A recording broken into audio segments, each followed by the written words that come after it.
morning, everyone. For Thanksgiving weekend, I've come up to Sherwood Park, see my mom, my sister. Probably see my dad tomorrow for a bit. Then we got Thanksgiving dinner tomorrow at my mom and my sister's place, and then Monday heading back down to Cal and Gary. So, so a busy weekend. But here, the first trip of the weekend, I'm at a small place called Lamaroux, which is just north of Fort Saskatchewan, and it was actually directly across from the actual fort way back. So there's a church here that was built in 1902. So I'm going to get some car tracking footage from my drone and actually record it this time, and get some drone footage of the church, get some photos of the church. There's some memorials and historical plaques and things down here too, so I'll do that. Hoping to get to St. Albert area as well. There's a lot of historical stuff there too. So this is Lamaroux. There's a beautiful old brick house right there in behind those trees. There used to be a really old train trestle down there, but they tore that down quite a few years ago. But this is neat. They've got some plaques here. This plaque says, in 1882, Joseph Lamaroux and his brother Frank constructed a cable ferry crossing at this location. And then it goes on that it sank with a load of lumber, bricks, and 10 horses in the spring of 1894. After the sinking of the ferry, the Lamaroux brothers' ferry operation was relocated to another site. And then, due to shallow waters, the ferry was later rebuilt at this original location, where it operated until 1906, when a bridge was constructed. So this little small hamlet has a lot of history dating back to the 1800s, and I believe the actual fort of Fort Saskatchewan was right across the river, right across the beautiful North Saskatchewan River. So I'm just going to, let's go, and while I've got you recording, let's go see what this one says.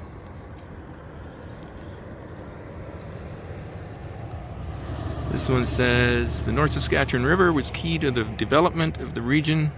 The flat-bottom canoes that were first used to transport furs soon were replaced by York boats, which could carry a larger payload. A number of steamboats traveled the river from as early as 1874. Boats with names like the Northcote, the Northwest, and the Lily were common on the river. Joseph Lamaroux had a number of vessels he and his brother used for transport, the most famous being a stern wheeler. He sailed up from the Medicine Hat, which was known as the Minnow. So again, some very historic information at historic Lamaroux. And if you want to know how to spell it, there you go. That's how you spell it. Lamoureux. So you can do some research on that if you want to. But yeah, quite interesting stuff down here. And here we are a little further down from that last plaque. And this is about agriculture being fertile soils, location. Wheat was the main crop grown in the region.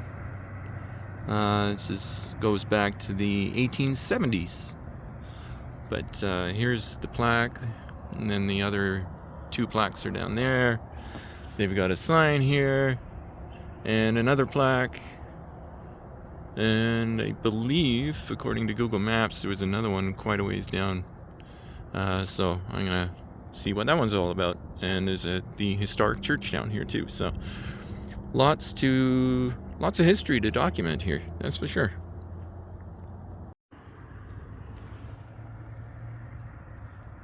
And this plaque starts off with the big word gold.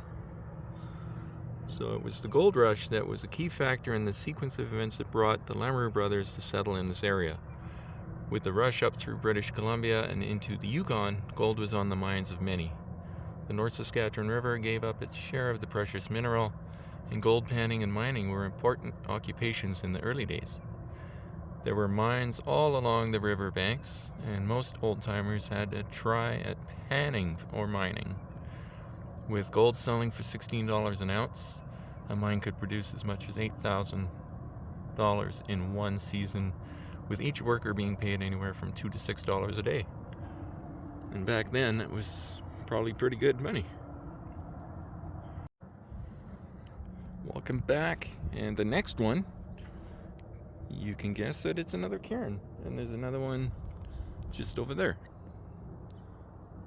And the church, I believe, is just right over there, right behind that really tall spruce tree. So this one here says Palace Hotel. The Palace Hotel was opened by Philip Heimink in 1882.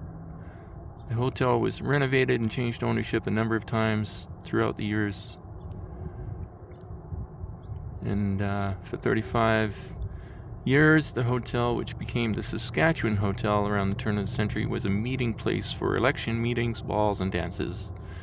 Gin was sold for 85 cents a bottle. Boy, that'd be nice now, wouldn't it? And Seagram's was $3 a gallon. Jeez, $3 a gallon, that's less than fuel. The hotel was a popular stop for travelers on their way to the mills or to the Hudson Bay Fort in Edmonton. With the Declaration of Prohibition in 1918, the hotel was closed and never reopened.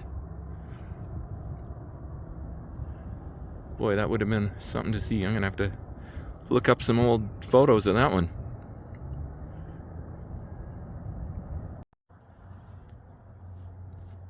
Here's the next one. The flood of 1915. Obviously, the North Saskatchewan River has flooded its bank a number of times since settlers began documenting occurrences, but 1915 was the most dramatic and devastating. It was a combination of heavy rains and spring snowmelt. Boy, that sounds very similar to when Calgary got flooded and Canmore and all that stuff, doesn't it, from the Bow River? So obviously it's happened before in 1915, so interesting. And here we are now at the Lady of the Lords, something like that, Lourds, built in 1903. They did an expansion, can't remember when, but it was mid 1900s, I believe. But look at these old houses over here too, like these outbuildings. I'd like to know some history on those. I must be the caretaker for the church or something that lives there now. And they've got a sign over here, so let's go look at the sign. Signs are always good because it gives you lots of information when you're a history buff like I am nowadays.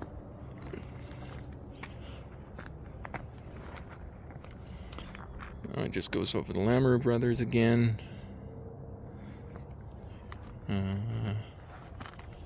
Building the community.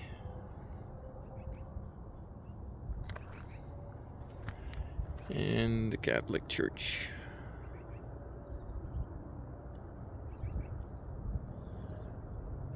Yeah, so this was a new church. It was built in finished February 1903. You can see the bottom right, there's a picture of the current building. That was 1994.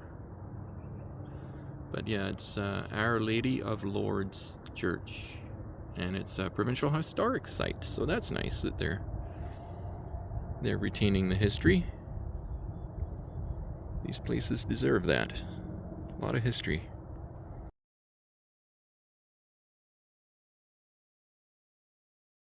So the church is down there, and quite a ways down from that is, oh, almost fell over there. Not having a great movement day. Apologies that I don't have my gimbal either. I forgot that at home before I packed. A really neat cemetery here. It's strange that it's so far away from the church, unless they needed or were expecting more room. But here, let me go this way behind the car, and hopefully I don't wipe out and injure myself.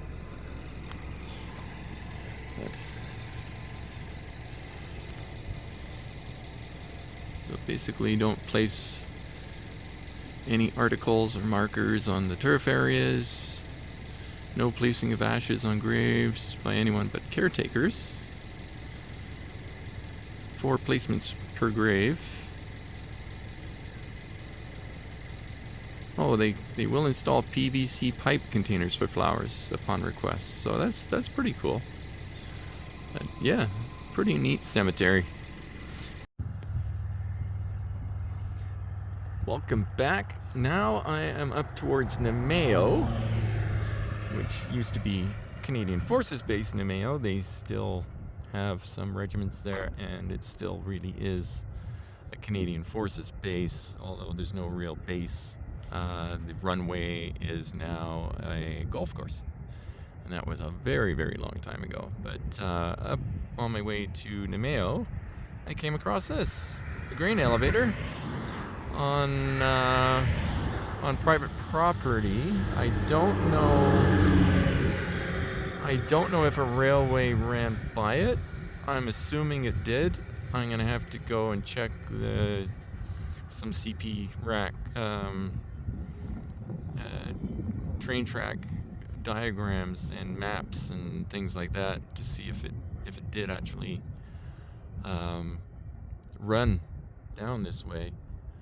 It doesn't look like the railway did, because there's no, like, usually where that small hut is on the front, right there, it's raised up, and that's normally where the train track is, but I don't see that continuing down the field.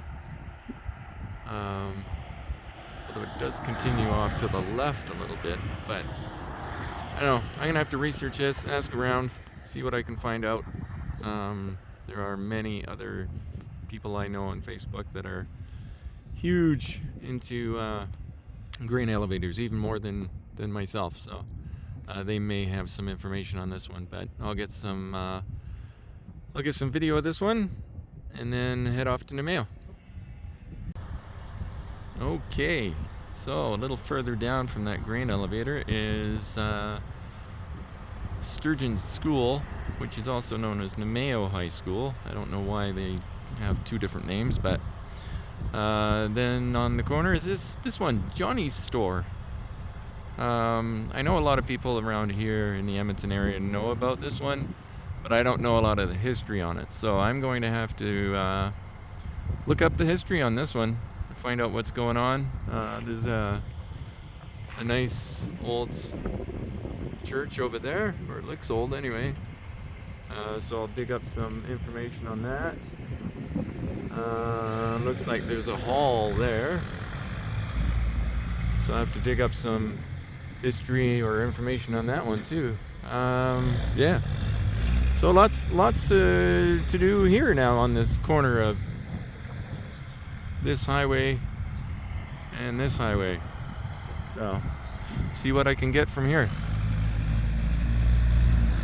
I'm still here at the Namao/Sturgeon Church, built in 1903, and I was coming over to see the community hall / museum, and I thought it looked like a church, or not a church, but a school, and it was a school.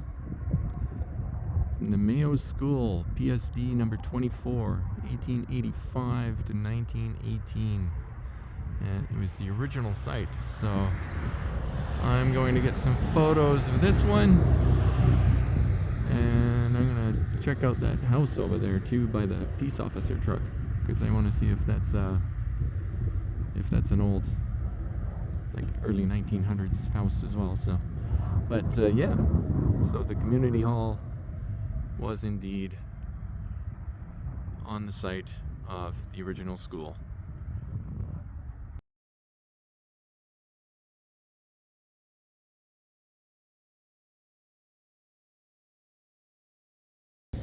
On my travel today, I'm actually now heading to the Edmonton Residential School in St. Albert, I think it is. And I came across this. I don't know what this is.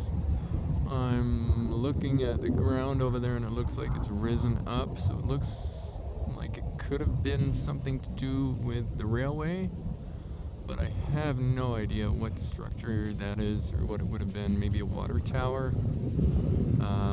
I'll have to do some research on that, find out what that was. Some of my friends on Facebook, they were railway enthusiasts and know a hell of a lot more than I do about the railway and CPR. Maybe they'll be able to tell me some information about it. So.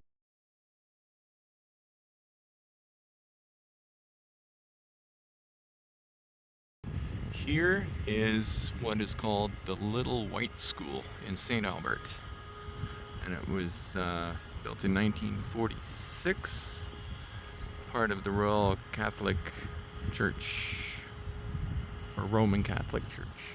So, but it's been kept in really nice shape. Looks like people in St. Albert don't vandalize it, which is nice. They don't have to board it up, so that's nice to see people treating it properly. But no plaque or anything, which is surprising. It is a heritage site. I got some information that I said that it was built in 1946 off of the Hermes site, which is a heritage site for protected locations. So, but yeah, pretty cool place. It was quite a walk up from the parking lot, because there's a hill there, so I'm pretty knackered now. And you could come off the road there, but there was no place to pull over and park safely. There is another place I'm going to go up to, just up there behind those trees, just to the left of the school. There's another church up there, really cool looking old church. A lot of history here in St. Albert. A lot of railway stuff here too. So I'm going to take a tour around the town and hit the markers that I've got on my Google Maps and get some photos.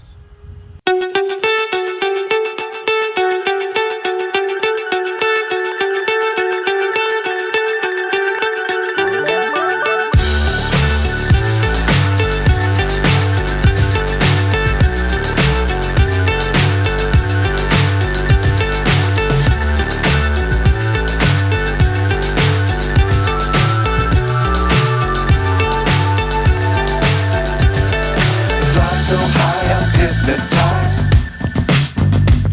What's up is down, what's left is right. Chasing stars and holding you. I can't see the end, but we'll see it through.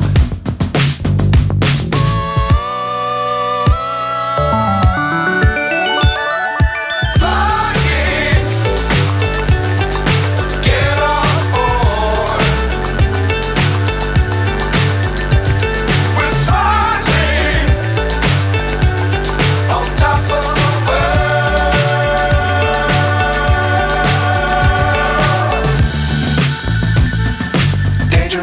don't fly too high. Be sure to keep the ground in sight. Fly forever if you keep it tight. Love the world, but keep the sky on your mind. Flying, get on board. We're soaring on top of the world. Flying, get on board. We're soaring on top of the world.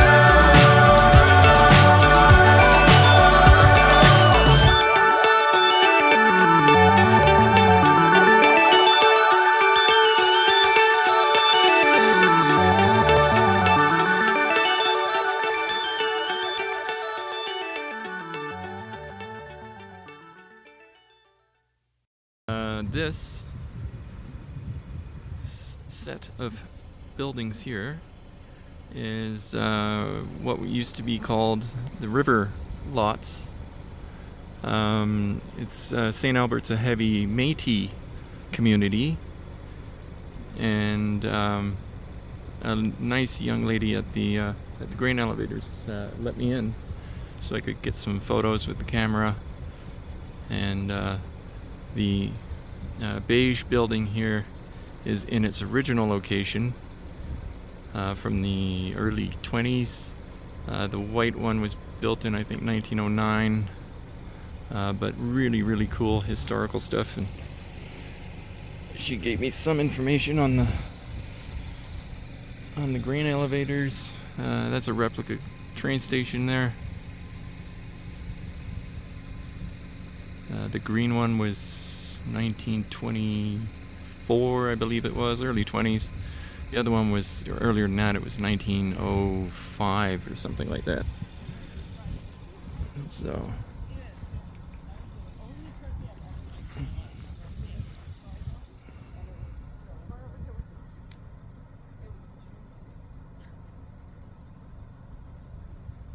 there you go.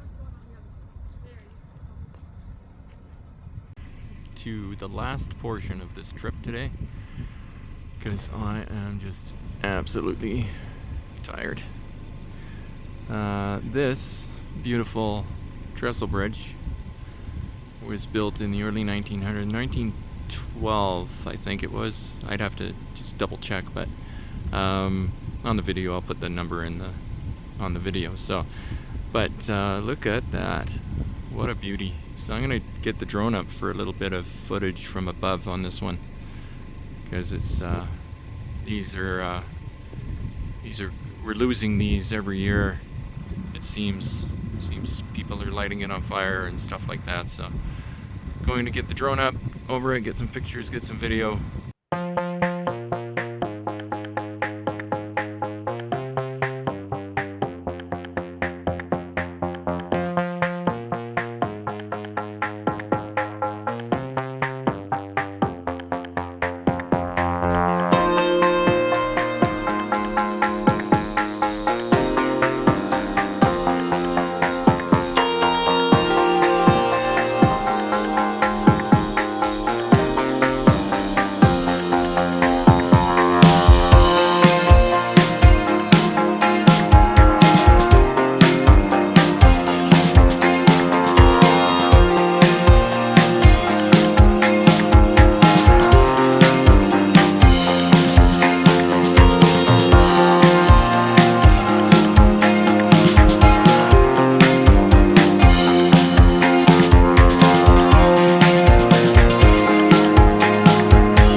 the Highway 21 and through Camaros. There's some stuff I need to document there, so I will get back to you near Camaros. I'm on my way home from Edmonton to Calgary, and I stopped in at Camaros because there were a few things that I forgot to photograph on my last visit here, and this was one of them. This is the Camaros grain elevator, former Alberta wheat pool, and it was built in the 60s, 1960s. Looks in little rough shape, but looks like it's still operational. But just needs a coat of paint, it looks like. I am now all the way down in Bashaw, which is another small town. It's pretty cool. There's a fire hall museum, and there's there's a hotel. So yeah, some pretty cool stuff. There's a grain elevator. I couldn't get the drone up over the Camaros one because it was an authorized zone, so you have to get approval. And I can't log into the drone app on my phone because their formatting is completely incorrect. But anyway, I'm going to head to Lacombe now. Have a bathroom break at Lacombe, and then I'll probably head home. I'm getting pretty tired. It's been a fairly long day already. It's already almost 1:30, and I'm still a couple hours away from home. So yeah, that's I think I'm gonna call that for this trip. But again, thanks for joining me. Thanks for watching the channel and everything like that, and we'll see you on the next one.